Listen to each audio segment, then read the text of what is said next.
This week on the Tech on Tap podcast, we chat about the Women in Tech program with a group of NetApp's own Women in Tech. Welcome to the Tech on Tap podcast with Justin Parisi, Glenn Sizemore, and Sully the Monster. I love NetApp. Oh, yeah.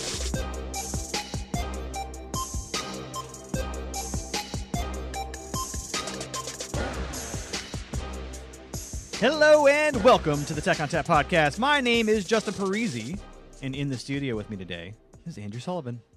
Hello. Glenn's not here. What's wrong with him? I think he overexerted himself with excitement from the HCI launch. Oh, is he grumpy Glenn today? No. I mean, no more than usual. So every day. Just Glenn. I mean, does today end in Y?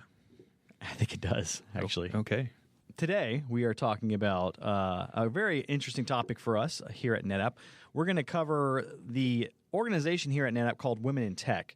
And if you're wondering what that is, it is exactly what it sounds like. It is Women in Tech. It is Women in Tech run by Women in Tech.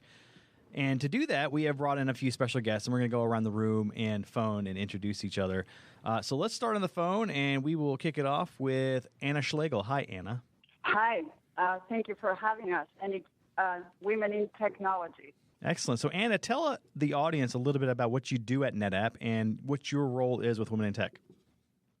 Sure. So I'm a Senior Director of Global Engineering. I'm in Joel Wright's organization. I also happen to be the co-chair of Women in Technology at NetApp. NetApp Women in Technology is called WIT, and it's an organization that assists women in their careers at NetApp. And this org exposes young women to career opportunities in technical fields and influences our corporate culture as well to further embrace diversity in the workplace. And we do have a mission. Our mission is to support and foster the development of NetApp's women employees by providing a forum for mentoring, networking, communication, and professional development. Excellent. And you also are a part of a group called Women in Localization. Is that correct? That is correct. I'm the founder of the largest localization organization in the world, and we're applying. It's interesting because I keep applying back and forth, what we do here in WIT and what I do with Women in Localization, because we're around the world. We're a lot of people, and it's inclusive of men, and it's men supporting women and sponsoring women, and it's just not that. It's advanced, technology and the community and networking, and it's a lot of fun. Excellent. And Anna was actually a recipient of the 2017 Woman Worth Watching in STEM Award for her contributions to the Women in Localization. So great job there, Anna. Also on the phone with us today, Amy Lewis. You may have heard of her or heard her on the podcast before. She is currently working from home today. Hi, Amy. Hello. How are you? I am super. Thanks for asking. So, thanks for letting me podcast under the blanket. Under the blanket. Keep the echoes down. So, Amy, in case people have not heard of you or have not heard you on the podcast before, if you could tell us what you do here at NetApp. Sure. My official title is Director of Influence Marketing. So I work with community influencers outside of AR, PR, IR, everybody else. The hoodies, as I affectionately call them, and the social media team. So I get to work with kind of all facets of engaging our external audience. And this is not the first time you've had a Women in Tech discussion, I would imagine. So could you give us kind of a rundown of what you've talked about before in other places and other locations? To be honest, the conversation I usually have isn't about it as much as it's showing up and representing. I'm a big advocate of show up. So just in creating opportunities for women who are doing the work in technology to speak, making sure they have guest appearances on podcasts I might be on, hosting panels where their voice is raised, et cetera. That tends to be my tactic. More than once, I've done one of these talks without ever saying women in technology, as making the point of we're just here. And if you call it out to say otherwise, you're noticing something that should be the norm instead of the odd. So basically, being there is obvious enough to say there is a woman in tech. I'd be there and take a friend, right? Give a friend an opportunity. I really believe in mentoring and providing a leg up. So wherever I can give an opportunity for somebody to have their voice heard, I absolutely look to do that. All right. And also on the phone, no stranger to our podcast, is Mrs. Sam Moulton. Hi, Sam. Hi, Justin. Thanks for having me. Of course. So my official title is Champion of the NetApp A Team. I gave myself that title. I like it. Okay, good. But what I do at NetApp is manage the advocate program, NetApp's advocate program, known as the A Team. It's a bunch of super sharp technical people. A few of them are women, as a matter of fact. Very, very happy about that. We are trying to grow our women population, female population on the team. But anyway, they're super sharp guys who know all about NetApp products and solutions in the company, and we kind of corral them and help them tell their stories in their own words, about why they love NetApp. All right, thanks, Sam. And last but not least, in the studio today, Fran Malia. Hi, Fran. Hello, how are you today? I'm great. So tell us what you do here at NetApp and what your role is with Women in Tech. So I am a senior business analyst where auto supports flow into SAP, which is our database, which drives case creation. Okay. And as far as the Women in Tech program here goes in RTP, what do you do with them? So I am the WIT co-chair for RTP. So basically bringing things to the RTP campus that will engage women in technology. So we have guest speakers, we have webinars, we'll also have book clubs and various things to help sponsor and mentor women at NetApp. And even men, because we welcome men in our Women in Technology organization. How inclusive of you. Very inclusive. All right, so let's talk a little bit more about the history of Women in Tech and how it got started. And I guess we'll start with Anna for that. I guess you were pretty instrumental in bringing this program to NetApp. Yeah, thank you. So Women in Technology was founded in 2009, and it was a very small group initially, and it stemmed in product operations. Today, looking forward, moving forward, we are about 1,000 members across 12 geographical sites worldwide.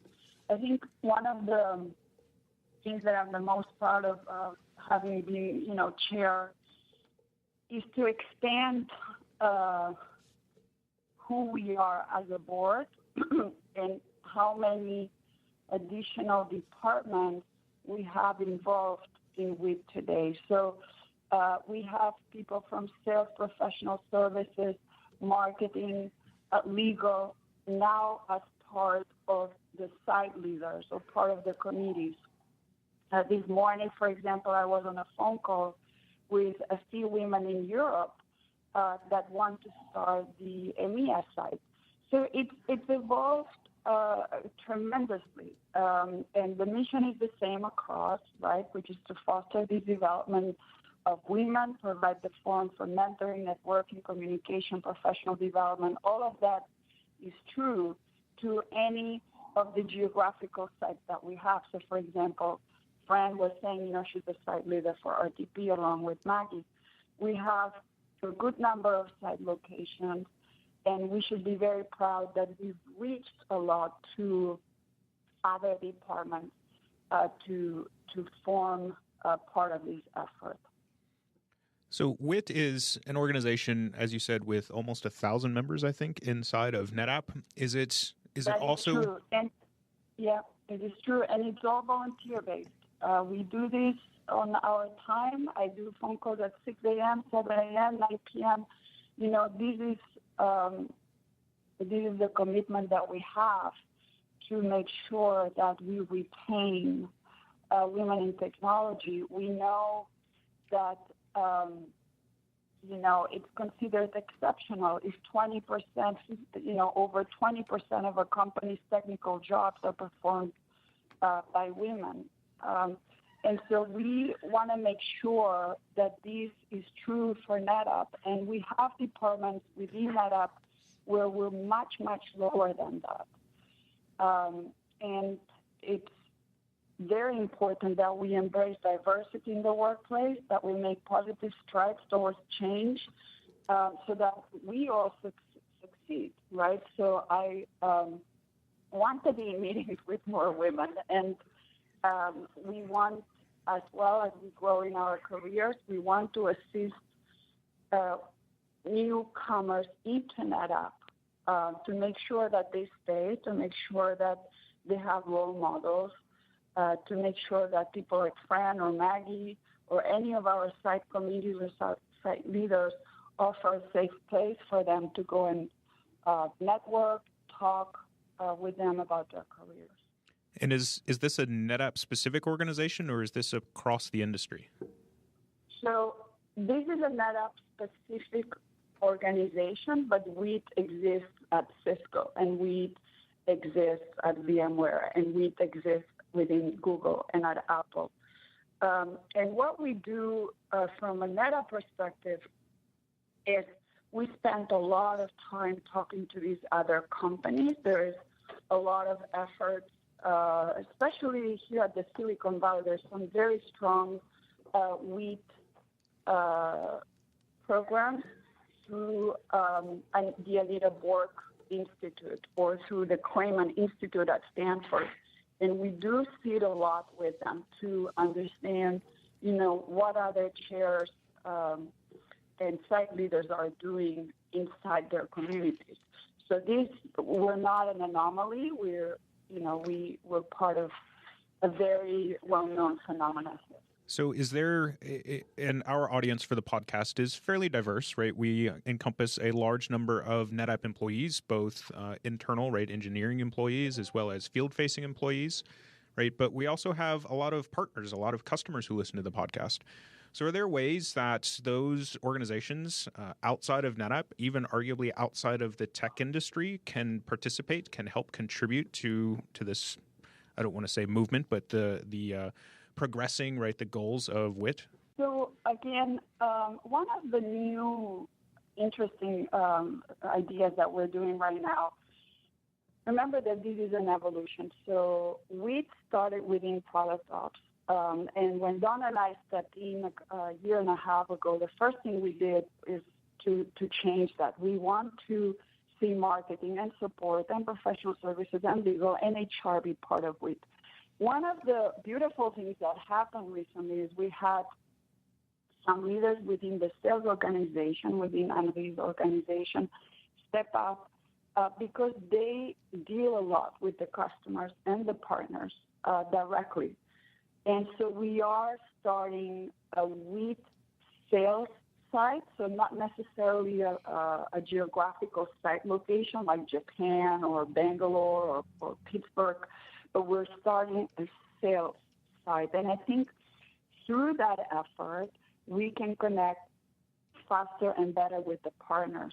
As we see that the Anita Borg Institute and we listen to the Clayman Institute, researchers and sociologists of other institutions that we're listening, there's more and more effort or emphasis on partners that only want to do business with people that support gender diversity.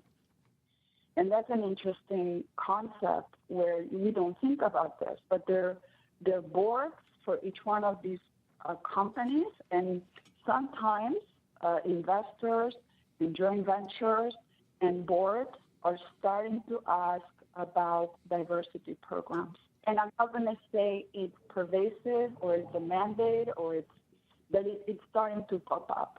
No, I'm just saying that it's interesting, to see that other companies are really curious to see how are we doing.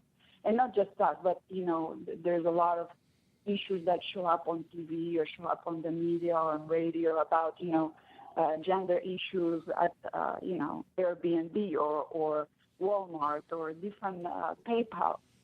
And so what we are seeing is an ask for social responsibility where they're asking companies like NetApp to publish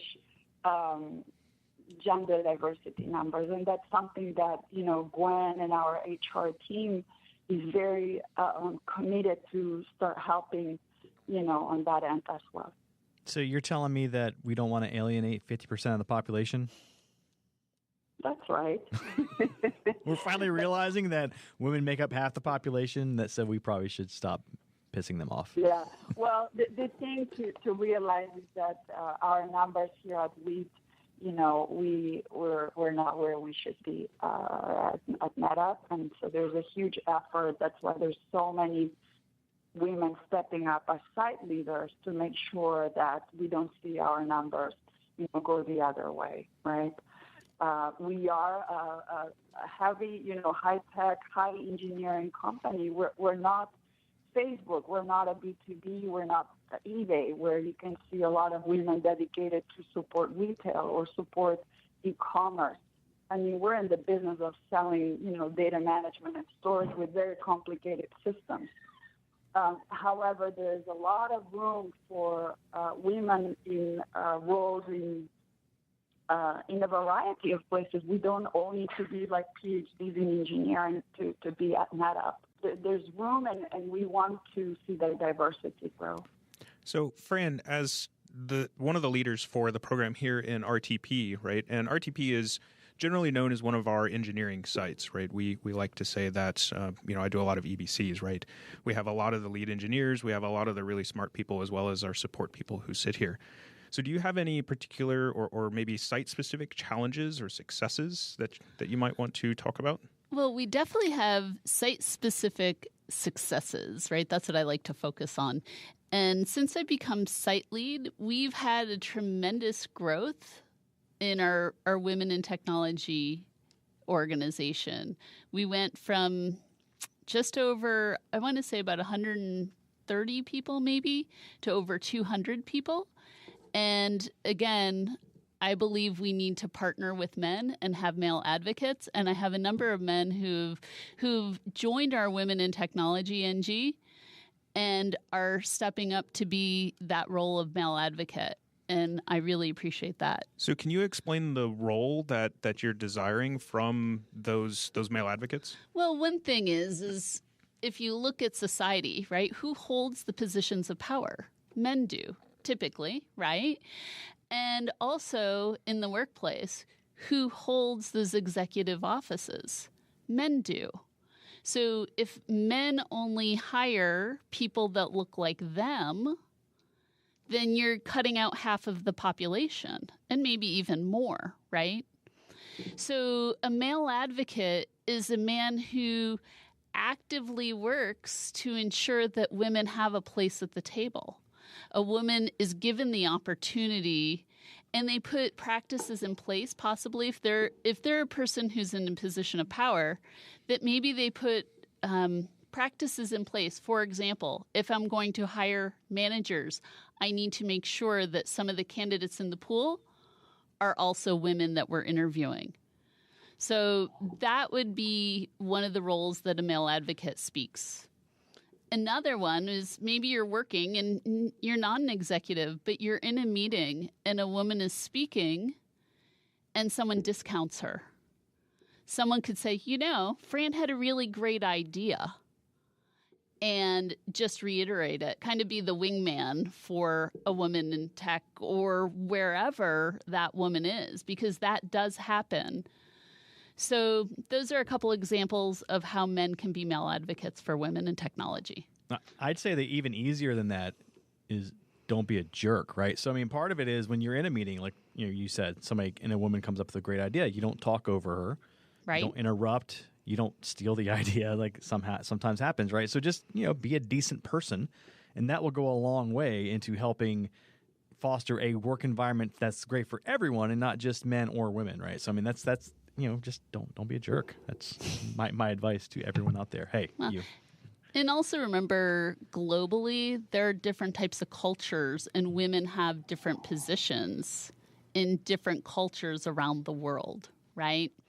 So, but we're an international company, and we need to make sure that in NetApp and hopefully other companies are doing the same, that it doesn't matter what geography you're in, a woman is treated as an equal. So, with regard to the WIT program, right? And Amy, I know that you work inside of our marketing organization, right? And are not, I'm using air quotes even though you can't see me, are not necessarily a technical role, but do you see the WIT program extending beyond engineering, right? Do you see these issues, right, or the need for advocacy in our other organizations? Well, it's a great question, and if even to be a touch controversial, there are folks out there who feel that the women in technical marketing side versus women in technology are different and have different challenges. And one of the things I really like about the WIT program here is its inclusivity, its programming function, if you will, of just providing opportunities for gathering, platforms for connection. It's community building. All communities thrive and do better when they're fed, and Fran and Anna do just a really great job with that, because the goal is not to find our differences and sort of pick apart at that, but to find ways to connect and support each other. And I think the program does a really great job with that. So yes, absolutely, we feel it on the marketing side, and I think everybody has to take it on themselves to support diversity of thought. Which is challenging for all of us, right? Because in our heads, perhaps we all are guilty of thinking, if everyone just thought like me, it would all just be so smooth. But it's the old, be careful what you wish for. Because if we had a world full of any of us who only got our own way, it wouldn't, nothing would work as well. So a bit of a long-winded answer to say, I really do love what this program does it's programmatic, it's intentional to both connect and to give people opportunities to learn from each other and think outside their own experience, which is good for all of us. So it absolutely bleeds over into the marketing side. So you mentioned earlier during your introduction that, one of the things that you really advocate for is the mentorship side, right? Is that something that you see, right? And I'm looking at Fran here in the room, right, of a mentorship program both for the engineering side, right?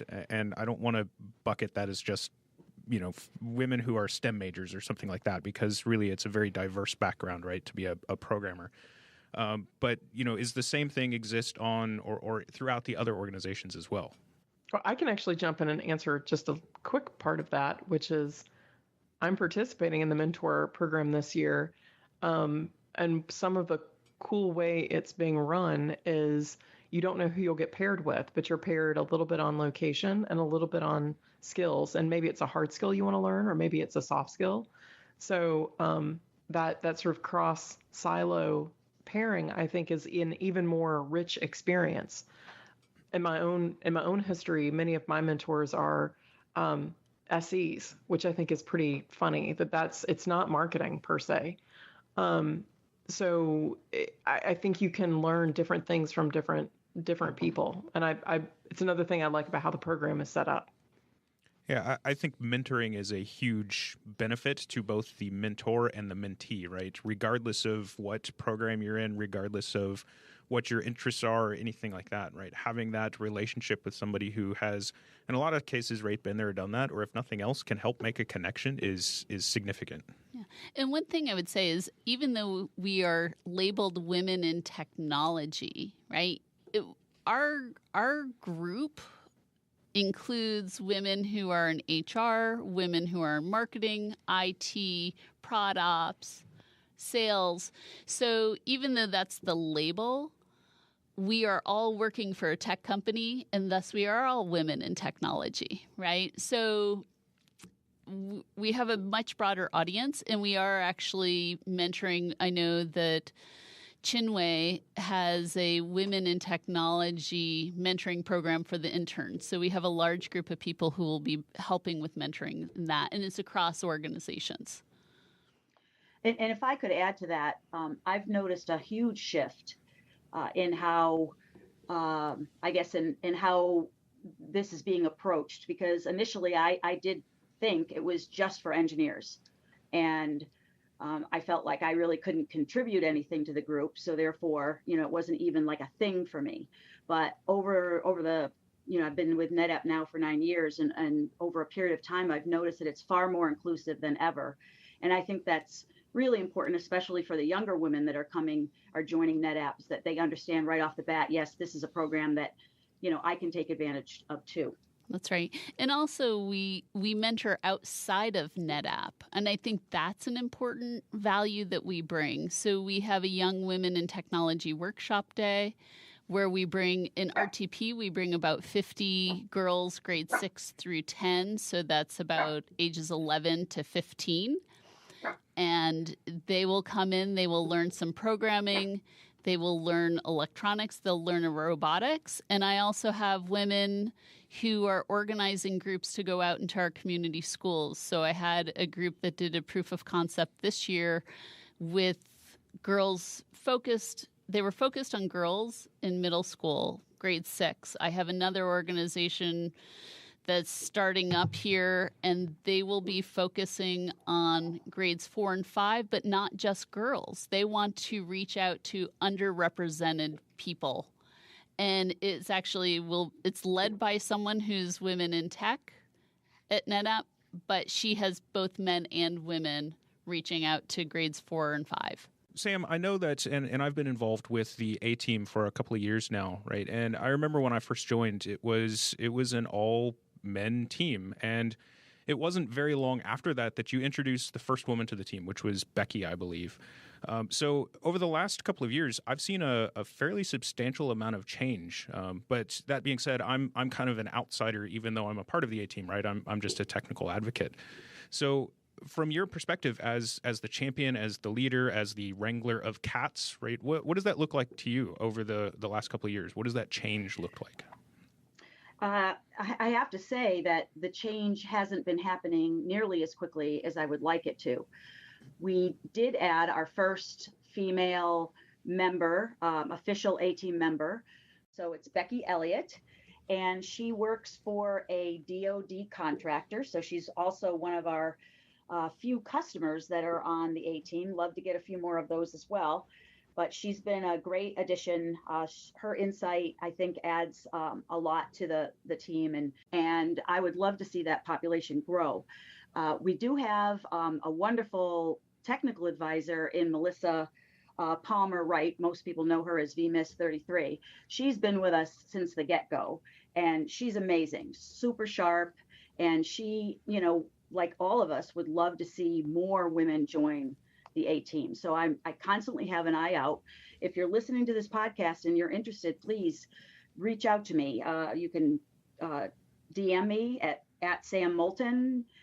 You can send me an email, whatever works for you. But I would love to talk to you, I think is essentially the message I want to get out here. Okay, so we learned a lot about Women in Tech today and what that program is. What we didn't cover yet is how you can actually get involved. So, Anna, could you tell us how we could get involved if we were interested in getting involved with Women in Tech? Yes, thank you so much, and we want you to get involved. So here's how you're going to do this. Go to My NetApp, the internet for NetApp, and on the search box, type Women in Technology. The page is open for any NetApp employee, and it's on the intranet.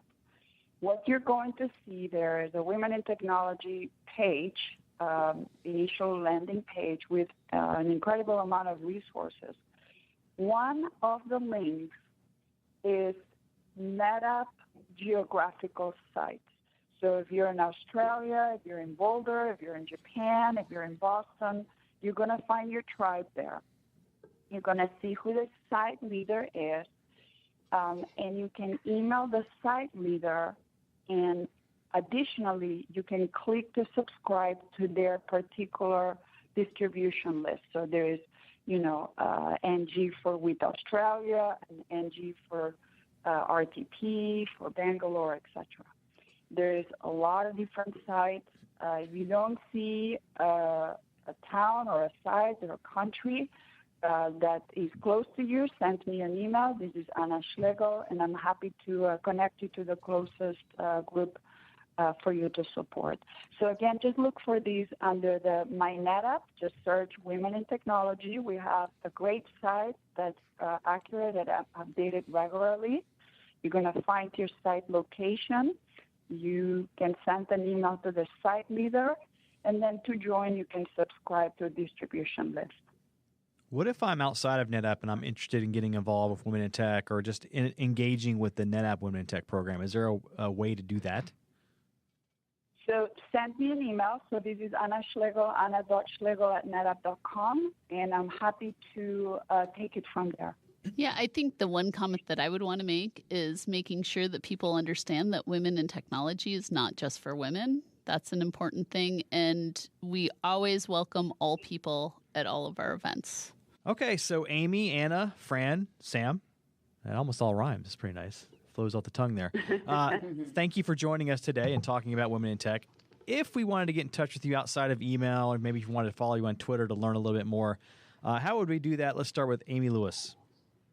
I am out on the Twitters at Comms Ninja. Anna Schlegel. Boy, mine is a little bit difficult, but it's Anna Papallona. It's ANNAPAPALLONA. Oh, like the butterfly? That's butterfly in Catalan. Catalan is my language. Yeah, so it's Anna Papallona. Okay, well, Okay, that sort of wins Twitter handles. It does. We're going to include that in the show notes as well, so people don't have to listen to the podcast just to spell it. And also, Sam Moulton, how do we get in touch with you?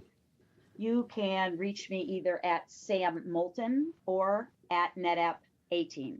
All right. And Fran says she doesn't have a social media account. I don't think she likes the Twitters. She's avoiding it. In fact, Fran doesn't even answer her emails after hours. She just shuts down. I'm not calling you out. Not necessarily true. Not necessarily You told me. true. You told me. I do not put email on my phone. I don't That's right. look at it. And I can admire that. But I work until 8 o'clock at night a lot of times, or later. I never said you didn't work. I'm just saying, when I try to send an email, I'm like, hey, let's invite Fran to the podcast. And then I get an email like the next day. Oh, I don't have email on my phone. I'm like, wow, that is really smart. That's wisdom. I was going to say, we need to have an entire other podcast where Fran leads us through some best practices and work-life balance. Yes, how not to get bothered after hours. Don't put email on your phone. Yeah. Hey, Justin, one other thing. So Sure. The NetApp Suite has its own Twitter account. Oh, do they? Okay. Yeah, so it's at NetApp _uppercase WIT. Okay, cool. So NetApp _WIT is the Twitter handle for the official NetApp Women in Technology. Should we follow you somewhere? You can if you like. I'm kind of boring, so it's up to you. But yeah, we'll include all those Twitter handles in the show notes. We have a blog that goes out along with the podcast, so we can include that so people don't have to go back and re-listen to figure out who everybody is. So, all right, that music tells me it's time to go. If you'd like to get in touch with us, send us an email to podcast@netapp.com or send us a tweet at NetApp. As always, if you'd like to subscribe, find us on iTunes, SoundCloud, and Stitcher, or via TechOnTapPodcast.com. If you like the show today, leave us a review. On behalf of the entire Tech on Tap podcast team and the Women in Tech organization here at NetApp, thanks for listening. So, Andrew, have you subscribed to the DL yet? I have not. I've deliberately not opened my laptop. What? I noticed that. Usually you're here playing solitaire or like doing other things. I like to play games during the podcast. You do. Yeah. So I don't know if it made the final edit or not, but I wanted to point out that Fran had a really good comment earlier of WIT is all-inclusive, right? It's not just women in technology. It's anybody who wants to come out and join and help with any of the events, any of this mentorship, any of that that's happening. Can my cat join? People. Oh, people. Is your cat a person? He's applying for personship. And now you hear a bird of the Where are the birds coming from? Is your cat a female cat? No, it's a male cat. And he's kind of lazy. So he wouldn't be a good fit.